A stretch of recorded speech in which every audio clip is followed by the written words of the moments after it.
kind of running into Saturday morning. Our guys, we started applying the brine solution to all our roadways yesterday. We got about 70% of those done. We applied about 60,000 gallons of brine yesterday. We're going to finish up all our level 1 and 2 roads, so all your collectors and arterials will be brined by the end of the day.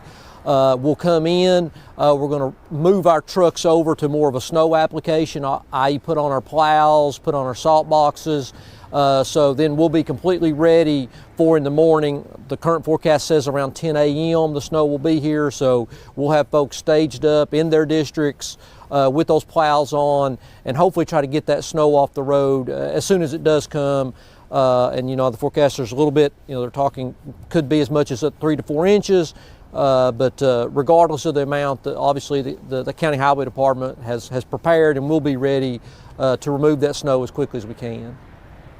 Do you guys feel more prepared this year after going through that heavy snowfall last year? Now you kind of know what you need to do before we get to that point? A little bit. We were able to buy some additional equipment, kind of changed some processes around, updated our priority list, obviously learned some lessons from that big snow. So we feel like we're going to be better equipped to address it. Certainly we hope we don't have that kind of snow this year, but with the cold temperatures we've had this week, this ground is going to be really, really cold. So whatever precipitation we do see is probably going to stick. Hopefully the brine solution does prevent roads from freezing. But yeah, we do believe that some of those lessons learned should be helpful this year. When it comes to priority, you mentioned that level 1 and level 2 roads. Can you just kind of walk us through what the priority list looks like for Public Works? For sure. Jim, real quick too, can you talk to them when you answer that? Talk to them about there's actually a website. Yes. The public can go to look at all this and tell you. Yeah, so to your point about priority streets, obviously, you know, the streets that have more traffic are going to be the ones we want to get to first. And we do have a website. We can provide that for you, for all your viewers, to kind of show, obviously, you know, we got to get our main roads clear first, those ones that are the arterials that lead and gather that traffic into and out of the communities. And then we kind of work towards collectors, which are then the next level street. And then lastly, obviously, the residential and local streets that may be dead ends. So, but yes, we do have a process in place to certainly identify the streets that have the most traffic, as well as certainly emergency locations around hospitals, nursing homes, things with those medical facilities. We want to get there too. So we do try to look at it through that lens. Can you talk about that website a little bit? What folks can see when they go there? Sure, and that website and we can provide the link for you, but it shows that list. I believe it's a color-coded situation where you can see, you know, what priority roads there are, and it gives you a little description on why we did prioritize those roads, because, you know, some people may like, well, why is this road more important than the other? Well, it really depends upon the traffic volume, because obviously, you know, the more traffic, you know, we want to certainly address those roads first. So. So I know that you have these priority roads, but after this big snow last year, are there certain areas that you foresee being more problematic than others? Sure, and that's one thing we learned last year a little bit, is even in some of your dead end and residential streets, there's some hills and curves and areas that don't ever get sun.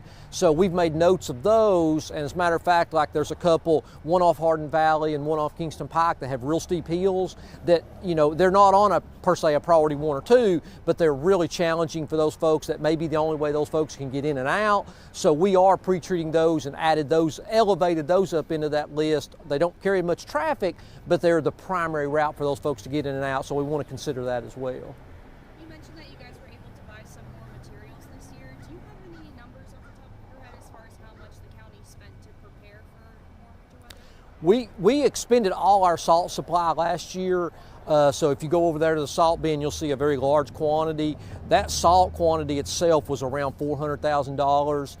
We did retrofit a few trucks, so I would think that the total amount of money the county used to prepare for this snow, probably in the neighborhood of $500,000 to $600,000 of additional resources to hopefully combat that winter weather. And of course, whenever we get weather like this, it's a team effort working with other agencies in the county. Can you talk about that relationship with KCSO, fire, ambulance when it comes to response times and their ability to operate in this weather? Sure, you're right. KCSO, TDOT, the City of Knoxville, we're in constant communication with those folks. You know, we have a person here on staff that answers the phone 24/7. We want to certainly be responsive to that. We get requests from EMS dispatch with 911 because oftentimes an ambulance will get stuck and we'll have to, you know, route to that location. So yeah, we're in constant communication with E911 to really provide that essential service for those emergency vehicles, because that fire truck, you know, we got to make sure that fire truck or that ambulance can get to that accident. So we certainly work very closely with them too. What would you say to people who aren't able to avoid not driving this weekend and do have to be out on the roads? We certainly, anytime that there's inclement weather and folks see snow on the roadways, we would encourage them to avoid travel if at all possible. You know, our dump trucks are going to be out there working until the snow is gone. You know, that dump truck is a very heavy piece of equipment, and if you slide in the snow, that dump truck is going to slide in the snow, and he's going to take a lot longer time to stop than a regular car would. So we certainly don't want anybody to get caught up in, you know, us sliding into them or whatever. We had a couple of instances like that last year. So just certainly if you see one of our trucks on the road, just realize that, you know, it's loaded full of salt. And it may not stop as quickly as you could. So just take a little caution, give us a little extra room, and we're certainly out there just trying to clear the roads as soon as we can. Do you know how many snowplows will be out and what kind of schedule they'll be running on? Sure. We have about 25 trucks that are equipped with snowplows and salt boxes, and every one of those will be out. We will rotate crews around so that we keep people rested and you know, that sort of thing. Usually try to work a 12-hour shift, but once it starts, we'll have that entire assortment of equipment out until such time that the snow has been removed and folks can really resume normal travel.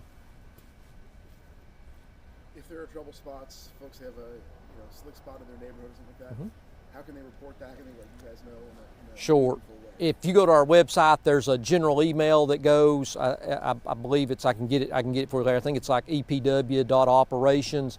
But you know, if the best way really is just to call 865-215-5800.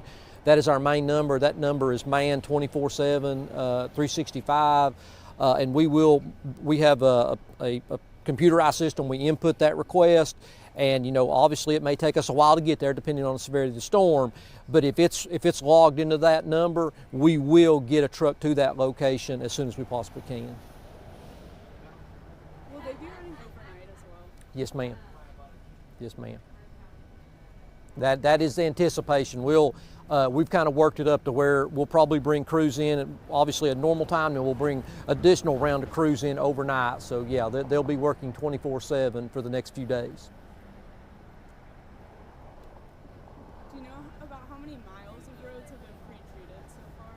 I would estimate somewhere around 500. We were talking about that this morning, so that's obviously that you can see that number's relatively small. We maintain about 1,800, but a lot of those miles we have are in residential streets and dead ends. But those level 1s and level 2s probably comprise about 500 miles.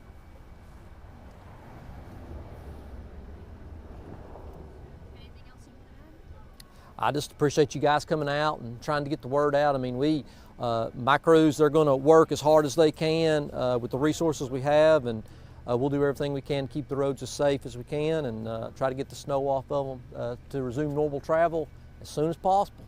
And hopefully it don't snow as much as they say it may. Some forecasts are saying 5 to 6, so we don't want to see that. I'd rather see 1 to 2.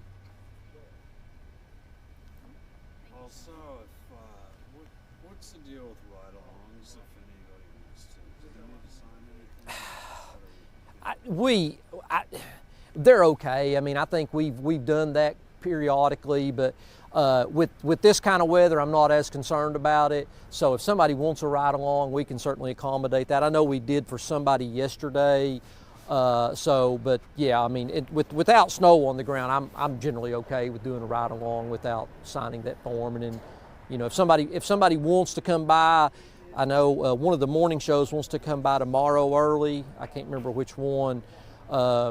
Our offices, these gates here may be closed, but the gate on Ray Street, which is around the corner at the fueling system, just come in through that gate, and certainly we'll be happy to accommodate, you know, any kind of, you know, footage you may need at that point in the morning or in tomorrow even. So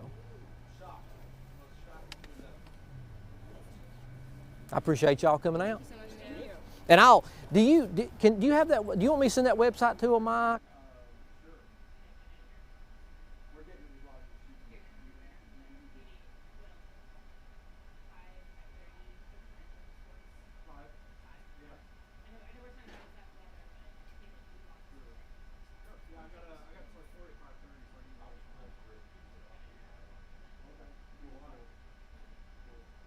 What about six? Sarah, do you want to hang Sarah up?